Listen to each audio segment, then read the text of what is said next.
अस्सलाम वालेकुम, I am clinical dietitian अरूज हुसैन। आज जिस टॉपिक पर हम बात करने जा रहे हैं वो बहुत ज़्यादा इम्पॉर्टेंट है कि फ़ीमेल्स को, ख़वातीन को कौन से सप्लीमेंट्स का इस्तेमाल करना चाहिए आफ्टर 40 ईयर्स ऑफ एज, यानी कि जब 40 साल से ऊपर उनकी उम्र हो जाती है तो ऐसे कौन से सप्लीमेंट्स हैं जो कि उनको लेने चाहिए, या 40 साल से पहले उनको कौन से सप्लीमेंट्स हैं जो कि अपनी डाइट में इस्तेमाल करने चाहिए ताकि वो एंटी एजिंग से बच सकें, या बहुत सी उसके साथ साथ जो भी उनको जो प्रॉब्लम्स फेस करना पड़ सकती हैं उससे वो बच सकें। सबसे पहले हम ये बात करेंगे कि फ़ीमेल्स में 40 ईयर्स ऑफ एज में कौन से प्रॉब्लम्स हैं जो आते हैं, लाइक हार्मोनल इश्यूज़ हो गए या उससे जो फर्दर कोई भी रिलेटेड जो इश्यूज़ हैं कौन से होते हैं। तो सबसे पहले जो चीज़ है वो तो है मेनोपाज के 40 ईयर जब प्लस हो जाती हैं या 40, 45 या 50 मैक्सिमम जब हो जाती है तो फीमेल्स मेनोपाज की तरफ जाना शुरू हो जाती हैं, यानी कि उनका जो साइकिल है वो आहिस्ता आहिस्ता पहले ज़रा स्लो होता है और उसके बाद बिल्कुल उनका जो साइकिल है वो ऑफ हो जाता है, यानी कि पहले इरेगुलर हो जाता है और उसके बाद बिल्कुल उनका साइकिल आना जो है वो उनको स्टॉप हो जाता है। तो फीमेल्स के लिए ये अल्लाह ताला की तरफ से नेचुरली बहुत बड़ी ब्लेसिंग होती है कि जब तक उनका साइकिल रेगुलेट होता रहता है, जब तक उनका मेंस्ट्रुअल साइकिल एक्टिव रहता है, तब तक फीमेल बहुत हद तक जो बीमारियां कह लें या जो प्रॉब्लम्स हैं उनकी जो बॉडी में आती हैं उससे वो बची रहती हैं। लेकिन जब उनका मेनोपाज आ जाता है, जब उनका साइकिल स्टॉप हो जाता है तो वो बहुत सी प्रॉब्लम्स को उनको फेस करना पड़ सकता है, लाइक उनको एंटी एजिंग की तरफ चली जाती हैं, रिंकल्स की तरफ चली जाती हैं, उनकी स्किन बहुत ढीली हो जाती है, स्किन लटकना शुरू हो जाती है, उनकी मेमोरी पे बहुत ज़्यादा इफेक्ट पड़ता है, यानी कि उनकी मेमोरी लॉस होने लग जाती है। साथ ही साथ वो बहुत ज़्यादा फटीग फील करती हैं, बहुत ज़्यादा लेथार्जिक फील करती हैं, यानी कि उनको अपनी बॉडी में कोई चुस्ती नहीं फील होती, काम करते हुए उनको बहुत ज़्यादा थकन फील होने लग जाती है।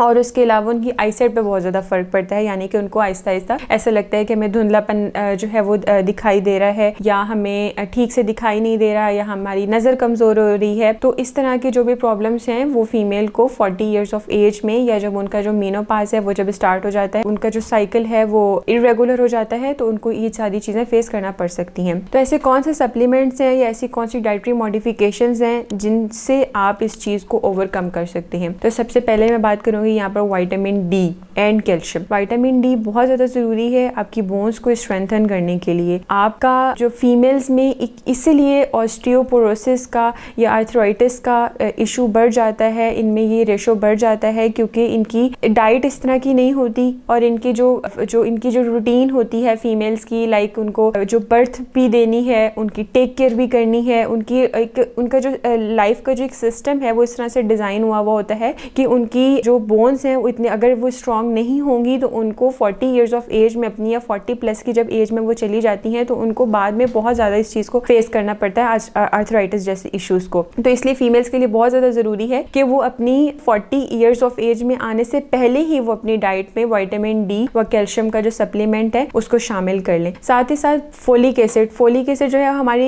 यंग फीमेल्स के लिए सिर्फ ज़रूरी नहीं है, हमारी या फिर हमारी सिर्फ प्रेग्नेंट फीमेल्स के लिए सिर्फ ज़रूरी नहीं है, हमारी जो 40 ईयर्स के एज से ऊपर चली जाती हैं, 40 प्लस हो जाती हैं, उनके लिए भी बहुत ज़्यादा ज़रूरी है क्योंकि आपकी स्किन को बहुत अच्छा रखती है फोलिक एसिड। आपकी फोलेट, जाहिर सी बात है, आपकी बॉडी में जितना ज़्यादा फोलेट होगा आपकी बॉडी को उतना ज़्यादा वो स्ट्रेंथन करेगा, आपकी स्किन को उतना ज़्यादा अच्छा करेगा। तो ये बहुत ज़्यादा ज़रूरी चीज़ है, आपको जो है वो अपनी डाइट में लेनी चाहिए, फोलिक एसिड लाजमी लेना चाहिए। उसके अलावा आपको विटामिन B12, जितने भी आपके जो विटामिन B12 की कैटेगरी है, लाइक विटामिन B1 हो गया, थायमिन हो गया, राइबोफ्लेविन हो गया, इस तरह के विटामिन का एडिशन आपने अपनी डाइट में लाजमी करना है। अब ऐसी कौन सी चीज़ें हैं, ऐसे कौन से फ्रूट हैं जो कि आपकी डाइट में हो तो इस चीज़ से आप ओवरकम कर सकते हैं। तो सबसे पहले मैं बात करूँगी यहाँ पर चिया सीड्स की। चिया सीड्स में नेचुरली कैल्शियम मौजूद होता है, नेचुरली विटामिन डी मौजूद होता है। इसको अगर आप अपनी डाइट में शामिल करते हैं तो आप अपनी बोन्स को स्ट्रेंथन कर सकते हैं। लाइक अगर आपको कोई भी किसी किस्म का मस्कुलर पेन होता है वो आपका इससे ठीक हो सकता है, या अगर आपको फील होता है कि हड्डियों में बहुत ज़्यादा दर्द हो रहा है या जॉइंट पेन बहुत ज़्यादा हो रहा है तो वो आपको इससे जो है वो ओवरकम कर सकते हैं। सेकंड नंबर पे जो चीज़ आती है फ्लैक्स सीड्स में नेचुरली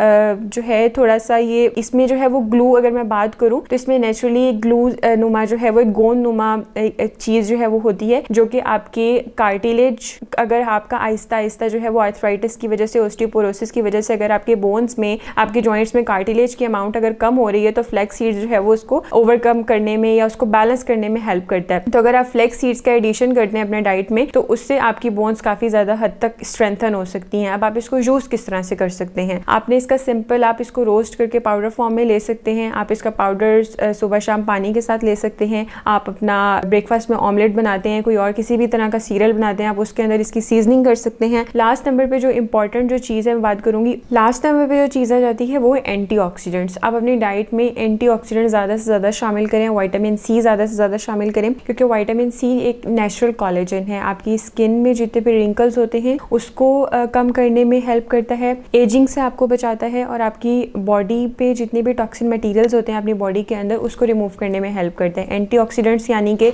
आपके जितने भी विटामिन सी जितनी भी कैटेगरीज होती है उसमें नेचुरली एंटीऑक्सीडेंट मौजूद होता है। अगर मैं टर्मेरिक हल्दी की बात करूँ उसमें नेचुरल एंटीऑक्सीडेंट मौजूद होता है, आपकी बॉडी में जितने भी टॉक्सिन मटेरियल्स होंगे उनको रिमूव करेगा, तो आपकी जो स्किन है वो डेफिनेटली ग्लो करेगी। जितने भी रिंकल्स हैं आपको लगेगा कि ये अब सारे जो है वो आहिस्ता आहिस्ता जो है वो रिमूव हो रहे हैं। तो ये आप अपनी डाइट में लाजमी शामिल करें। और उसके अलावा जो एक बहुत ही हेल्दी ब्रेकफास्ट है वो है ओट्स। आपने ओट मील अपनी डाइट में लाजमी शामिल करना है, आप अपने ब्रेकफास्ट में इसको लाजमी इसका एडिशन करें, साथ इसमें जो है वो थोड़े बहुत नट्स आप इसमें ऐड ऑन कर लें। ये आप अपना ब्रेकफास्ट जो है वो करें तो इसके साथ ही साथ आपको काफ़ी हद तक आपको फील होगा कि आपकी जो जॉइंट पेन्स हैं या आपको जो बॉडी एक्स होते हैं या आपकी जो वो मस्कुलर पेन होता है उसमें आपको फील होगा कि ये कम हो रहा है। आपको किसी भी किस्म के डाइट प्लान चाहिए हो हार्मोनल इश्यूज से रिलेटेड या वेट लॉस वेट गेन से रिलेटेड, इंस्टाग्राम पे हमसे रब्ता कर सकते हैं। आज का टॉपिक हम अपना यहाँ पे वाइंड अप करते हैं, मिलते हैं इंशाल्लाह नेक्स्ट वीडियो में, तब तक के लिए अल्लाह हाफ़िज़।